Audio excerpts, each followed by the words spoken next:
Hello friends, welcome to ऐसी creative gardening. तो आज मैं आपके साथ शेयर करने आई हूँ कंपोस्टिंग का प्रोसेस। कंपोस्टिंग के प्रोसेस में मैं अभी आपके साथ जो शेयर करने आई हूँ वो है कि हम कंपोस्टिंग स्टार्ट कैसे करेंगे। तो मैं कंपोस्टिंग हमेशा अर्दन पॉट्स में प्रेफर करती हूँ और मैंने इसका रीज़न आपको पिछली कंपोस्टिंग वाली वीडियो में बताया भी था, क्योंकि इसमें एरेशन होती रहती है अच्छे से और उस एरेशन की वजह से हमारी जो कंपोस्ट है वो अच्छे से रेडी हो जाती है। बट इसका मतलब ये बिल्कुल नहीं है कि प्लास्टिक बकेट्स में कंपोस्टिंग नहीं होती है। प्लास्टिक बकेट्स में भी कंपोस्टिंग बहुत अच्छे से की जा सकती है और उसके बारे में भी मैं आगे आपको वीडियो में ज़रूर बताऊंगी। तो फ़िलहाल मेरे पास है ये मटका और मटके में आपको नीचे कर लेने हैं छेद, और छेद एक भी काफ़ी है, आपको बहुत ज़्यादा छेद करने की ज़रूरत नहीं है, क्योंकि अर्दन पॉट्स में तो वैसे भी लिक्विड अपनी एक स्पेस बना ही लेता है और नीचे अपने आप निकलता जाता है। और उसके बाद आपको डाल देनी है एक लेयर मिट्टी की या कोकोपीट की या फिर ड्राई लीव्स की। ड्राई लीव्स में जैसे आप कोई प्रून किए हुए लीव्स होते हैं आपकी प्लांट्स के, तो वो डाल सकते हैं, या पार्क वगैरह में से आपको ड्राई लीव्स भी मिल सकते हैं, वो भी डाल सकते हैं, या फिर जैसे टर्टल वाइन वगैरह होती है, बहुत ज़्यादा हो जाती है रेनी सीजन में, तो वो भी चीज़ें आप इसमें डाल सकते हैं। तो कंपोस्ट बिन में आप ड्राई मैटर में आप जो आपको लगे वो डाल सकते हैं।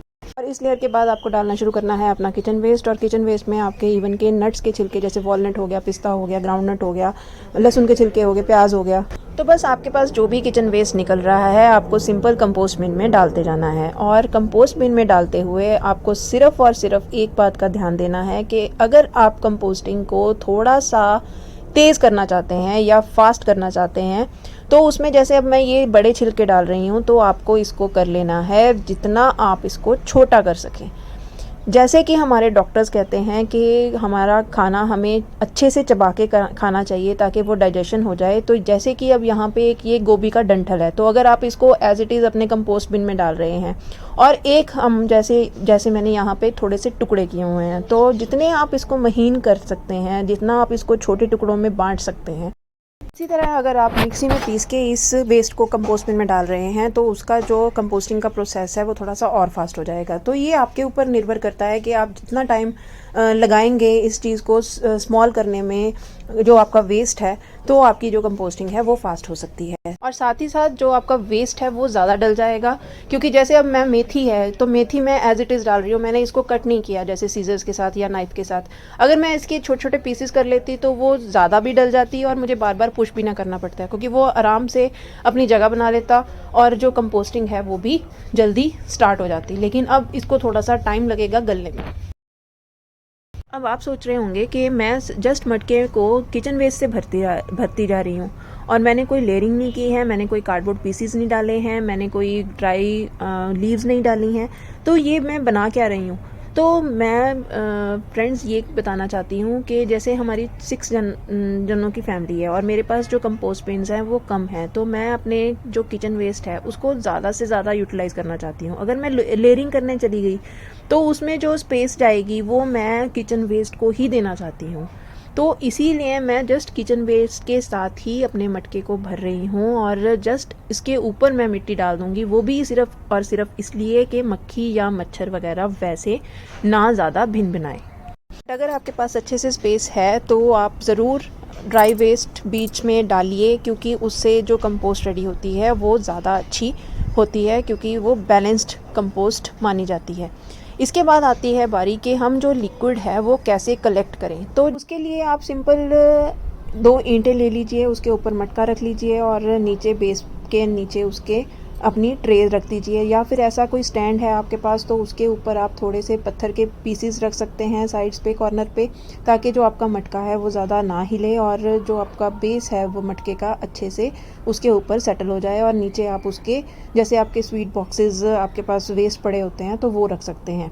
तो ये तो हुई बात लिक्विड इकट्ठा करने की। तो आप कहेंगे कि इसको सिंपल एक ट्रे में रख दें तो उससे भी तो लिक्विड कलेक्ट होगा। तो उसके बारे में मैं आपके साथ एक एक्सपीरियंस शेयर करना चाहती हूँ। जैसा कि मैंने बोला कि मैंने पिछली वीडियो में आपके साथ शेयर किया था कि स्मेल हो रही थी जो किचन वेस्ट मैंने कंपोस्ट बिन में डाला था। एक तो एरेशन प्रॉपर नहीं थी, तो दूसरा जो मैंने रीज़न ढूंढा वो था कि मैंने उस कंपोस्ट बिन को सिंपली एक ट्रे में रखा हुआ था और जो वो लिक्विड नीचे उसके सेटल हो रहा था या निकल के आ रहा था वो उसके जो बेस में किचन वेस्ट है उसके टच में आ गया और टच में आने की वजह से जो स्मेल है वो ज़्यादा हो रही थी। तो ये स्मेल वाली प्रॉब्लम बिल्कुल दूर हो जाएगी अगर आप कंपोस्ट बिन को थोड़ा सा ऊंचाई पे रखेंगे और जो आपका लिक्विड फॉर्म हो रहा है वो नीचे बेस में बिल्कुल जा रहा है और वो दोनों आपस में कोई टच में नहीं आ रहे हैं। यहाँ पे मैं मेंशन करना चाहती हूँ कि प्लास्टिक बकेट्स में आप सिर्फ और सिर्फ किचन वेस्ट मत डालिए कभी भी, क्योंकि उसमें प्रॉब्लम यही हो जाती है कि उसमें एयर सर्कुलेशन नहीं होती है, तो स्मेल वाली प्रॉब्लम ज़्यादा बढ़ जाती है, क्योंकि वो नीचे से भी बंद है ऊपर से भी बंद है, उसमें एयर सर्कुलेशन का कोई ख़ास इंतज़ाम नहीं हो पाता। आप साइड्स पे थोड़े बहुत छेद कर सकते हैं लेकिन उससे भी बहुत ज़्यादा बेनिफिट नहीं होता। ऊपर से भी आपको ढक के रखना पड़ता है, नहीं तो मच्छर वगैरह या मक्खियाँ वगैरह होने का डर बना रहता है और गीलापन उसमें बहुत ज़्यादा रहेगा, क्योंकि उसमें एयर सर्कुलेशन नहीं है, हवा ना होने की वजह से वो गीला भी ज़्यादा रहेगा। और जैसे मैं आपको ये दिखा रही हूँ, ये मेरा अर्दन पॉट है जिसमें मैंने 2 महीने पहले कंपोस्ट बनानी स्टार्ट की थी। अभी भी मैं इसमें थोड़ा सा ऐड कर रही थी, लेकिन अब 1 महीने से मैं कह सकती हूँ कि मैंने इसमें कुछ ऐड नहीं किया था। तो आप देख सकते हैं कि ये अभी भी गीला है।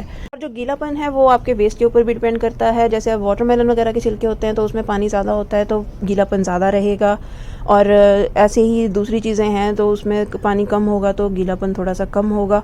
लेकिन वो सीज़न टू सीज़न ही वेरी करता है। सारी सीजनल वेजिटेबल्स फ्रूट्स वगैरह के जो छिलके वगैरह हम यूज़ करते हैं तो उसके ऊपर डिपेंड होता है। बट एक्चुअली जो मैं आपको बात समझाना चाहती हूँ इससे ये है कि जब आप सिंपल किचन वेस्ट डाल रहे हैं, आप कोई लेयरिंग नहीं कर रहे हैं जैसा कि मैंने यहाँ पे किया हुआ है, तो यहाँ पे जो आपका वेस्ट है वो ज़्यादा गीला रहेगा, जो आपकी कंपोस्ट बन रही है वो गीली रहेगी, क्योंकि उसमें आपने कुछ भी ड्राई नहीं डाला।